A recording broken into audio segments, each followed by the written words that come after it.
Hi, my name is Amy Foster, and this presentation is going to be on the 1999 Rugby World Cup. Slide 2. The Rugby World Cup is held every 4 years and started back in 1987. The 1999 Rugby World Cup saw 20 teams take part and was won by Australia after beating France in the final. I chose this particular event due to it being hosted in Cardiff. I also have a passion for the sport. I have attended regular regional rugby since I was young, and I also have attended many international matches in the Principality Stadium. The Rugby World Cup was the reason for the stadium being built, and I think it's one of the best assets of Cardiff. I don't think you can beat being in Cardiff on a match day. The research process for this event was fairly difficult due to the event being so long ago. It took a lot of research to find the information I needed. I used many online sources due to the nature of the report. The Parliament website was a good one for me, as I found lots of reports that gave information on the different aspects that I needed. I also gained theory from books. I also used a really good journal article that was produced by Jones that showed the economic significance of valuable information on the 1999 Rugby World Cup. Slide 3. So this presentation is going to look at the bidding process, the stadium legacy, participation, sponsors, spectator numbers and tourism. Slide 4. The bidding process back in 1999 was conducted by the County Council and the WRU. These consisted of negotiations with the host authorities and the World Organising Body. Glenmore Griffiths, who was the WRU chairman back then, made a deal with France, England, Ireland and Scotland that they would host some of the games if Wales to win the bid. The benefits of this were that Wales obviously won the bid and gained funding to be able to build the Principality Stadium, which has led to Cardiff becoming the sport destination it is today. These agreements also meant that in the future, if any of those countries host the Rugby World Cup, Wales will be able to host some of the games. So in 2015, when England hosted the Rugby World Cup, Cardiff hosted some of their games. And if Ireland win the bid for the 2023 Rugby World Cup, then Wales are likely to hold matches for that Rugby World Cup as well, which will lead to economic income for the destination even after the event has happened. So the limitations of this were having shared the event meant that all of the tourists and visitor numbers coming to Cardiff were lower because they were holding events in the different countries that were also playing, so many people didn't travel to the away games in the same way they would if Cardiff had just hosted on their own. It also led to the income being split between the hosts, so Cardiff didn't see as much economic income as would be expected. Since 1999, the bidding process has changed quite considerably and has become far more detailed. They now go through a 3-phase information gathering and evaluation process in order to gain the bid. The criteria still has some similarities since 1999, but has become more detailed and slightly more developed due to the scale and the size of the event developing. The criteria has become slightly more detailed. I think having Wales won the 1999 bid, it led to Cardiff becoming much more of a sport destination, and obviously they now have the ability to host events in the future as well. Slide 5. The stadium has had a massive impact on Cardiff as a destination and has held many major sporting events. It also holds music and other entertainment shows in order to get money when sporting events aren't being held, so it's become quite an asset to Cardiff as a city. In 2007, an economic impact report showed that the estimated economic impact of the stadium on Wales is over £100 million annually and supports 2,400 jobs. The legacy of the Rugby World Cup has also stayed with the stadium, as many people associate the stadium with the 1999 Rugby World Cup, as that was the reason it was developed, and also 8 of the 2015 Rugby World Cup games were held there, and in 2023, if Ireland win the bid, they'll hold more games there for the Rugby World Cup. The stadium has faced a lot of debt since it's been built. The debt was estimated to be repaid in 2003, but in 2004 the debt was still at £55 million. A debt restructuring package was put in place, allowing £45 million to be repaid over 35 years. This meant that sponsors such as BT and Cardiff City Council were able to be paid back. The debt in 2014 was still £15 million though, which led to the development of the Building Society sponsoring the stadium had been renamed the Principality Stadium in a 10-year agreement in order to gain more financial input to try and pay off that last bit of debt.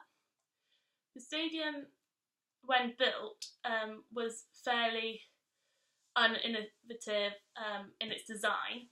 So since then, in 2010, a sustainability plan was put in place and was successfully achieved by 2011, gaining a certification to BS 8901, which makes it the UK's first sustainable event stadium that has a certificate for it. The project has improved the stadium's environmental, social and economic impact and spurred a host of future sustainability initiatives as well. The stadium has now become far more sustainable than when it was built in 1999. Moving on to slide 6. At the end of the 1999 Rugby World Cup, the number of youngsters participating in the game grew by 6,000 due to the success of the Rugby Directorate and also the Dragons Rugby Trust. The Dragons Rugby Trust put into place a ball relay, which was a community-based event carrying the Rugby World Cup ball across Wales. It featured 55,000 youngsters, with 5,000 runners carrying the ball, and attended festivals and local events, up to 200 of these. This, in comparison to the 2015 Rugby World Cup, is fairly limited. The 2015 Rugby World Cup implemented the grassroots level and the participation numbers. They really drove that. The RFU invested £26 million at grassroots level. They donated all their Rugby World Cup equipment after the event to schools, clubs and teams. It led to 190 new teams being developed, 30,000 new junior players. Women players were up by 30%. More than 500 secondary schools were also taking part in the sport. This had a major impact on the participation numbers of rugby as a result of the 2015 driving the participation numbers, which compared to 1999 makes the increase in participation in 1999 was fairly limited, but has developed as the Rugby World Cup has developed. Moving on to slide 7. The 1999 Rugby World Cup was the first openly professional rugby event, and it gained 9 sponsors.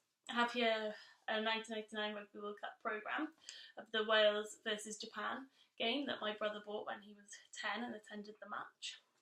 It shows a list of the sponsors that were the official sponsors of the match, including BT, Ford, Coca-Cola, Visa, Xerox, Guinness, Outspan, Lloyds and South African Airways. The Guinness was noted as the most successful sponsor and was recognised by 95% of the population as a sponsor of the 1999 Rugby World Cup.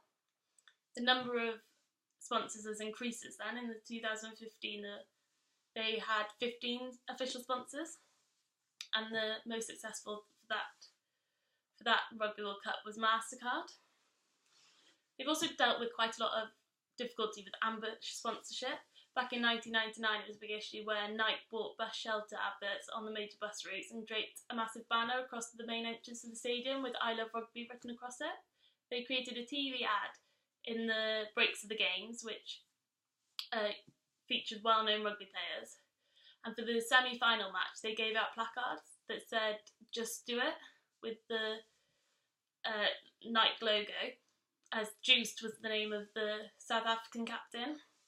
This led to many people thinking and recognising Nike as a sponsor, even though they were not actually an official sponsor and they didn't put any input into the Rugby World Cup. In 2015, they attempted to deal with ambush sponsorship.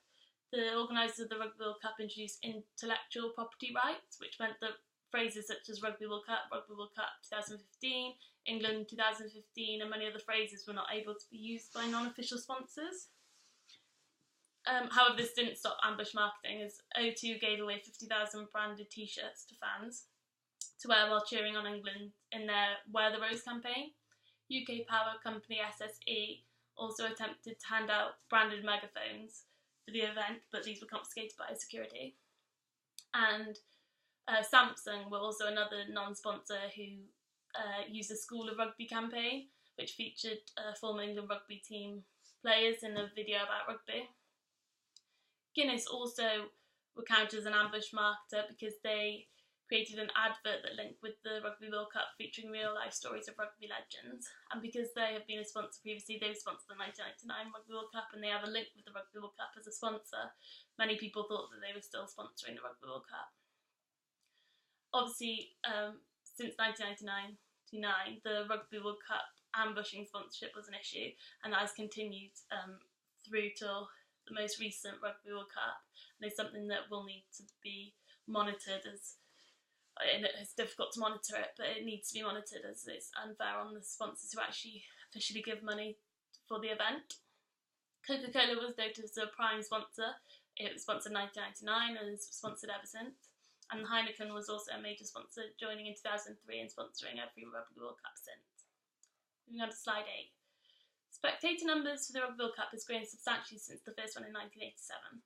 The 1999 Rugby World Cup was the 4th ever Rugby World Cup and saw ticket sales of over 1.75 million, increasing by over 1 million from the first in 1987. The ticket sales for the most recent have increased even more significantly to over 2.47 million. The Rugby World Cup tickets have also gone up massively in cost. They actually have gone up by more than 1,700% since the first Rugby World Cup in 1987. The event also gets broadcast. It was broadcast back in the first one in 1987 to 300 million viewers, and in 1999 it reached 3.1 billion viewers, so it grew quite substantially from the first year. In the first year it reached 17 territories, and in the most recent, in 2015, that one reached 4 billion people in 205 territories, showing that the sport is developing worldwide. And it shows the popularity of the Rugby World Cup and how the importance of it has developed and grown and how many people are now watching the sport. Slide 9. The 1999 Rugby World Cup suffered with quite a lot of international visitors, as I said earlier, with the other hosts. It meant that international visitors were fewer. They only saw 21% of the visitors being international. This has improved, as in the Rugby World Cup in 2015 for Wales, they saw an increase in overseas visitor spending and number of nights. So for the most recent hosting of those matches, they did see an increase in international visitors. The short-term impact of tourists on the Rugby World Cup in 1999 in Wales was in excess of 83 million, so even without the international tourists, they still made quite a lot of economic input from the Rugby World Cup. So the long-term effects did show positivity in regards to tourism as a result of the Rugby World Cup. However, obviously it is difficult to show whether the tourism is a result of the Rugby World Cup or other factors. But the results showed in 2002, a survey of non-Welsh respondents showed that 44% had subsequently returned to Wales and 77% had recommended Wales as a place to visit. 25% of those who watched the event on TV also said that they would visit Wales as a result. So that was really positive for Wales in relation to the Rugby World Cup and tourism as a result of hosting. So moving on to slide 10. In conclusion, the 1999 Rugby World Cup was a huge success for Cardiff and for Wales as a whole. It was the development of the stadium and has launched Cardiff as the sport destination that it is today. The criticism discussed in this report, this presentation, although obviously it is negative, it has the ability to have progressed since then. Back in 1999, it was the first professional event, so it was quite new.